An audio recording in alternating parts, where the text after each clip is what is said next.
বন্ধুরা, আজ দুপুরে রান্নাবান্না হয়ে গেছে। আজকে একটু রান্না করতে দেরি হয়েছে, কারণ কালকে তো আমাদের কালী পুজো। ঠাকুরের সব ভোগ করছিলাম, নাড়ু, মুড়কি, গুড়ের নাড়ু, চিড়ির নাড়ু, মুড়কি সব করছিলাম বলে ওই জন্য দেরি হয়ে গেছে।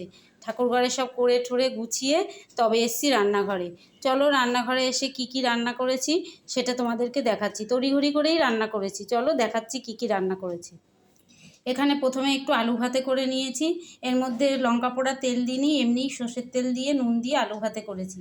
আর এখানে করে নিয়েছি পনিরের তরকারি। আর এখানে সকালে আলুর তরকারি করেছিলাম, সেটা ফুরোয়নি, সেটা রয়েছে। আর এখানে মটর ডাল রেঁধেছি। আর ডালের সাথে খাওয়ার আগে পাঁপড়টা ভেজে নেব। আর ওইদিকে রয়েছে ভাত। এই হচ্ছে আমি রান্না করেছি। আর আমার রান্নাবান্নাগুলো কেমন লাগে অবশ্যই তোমরা জানিও।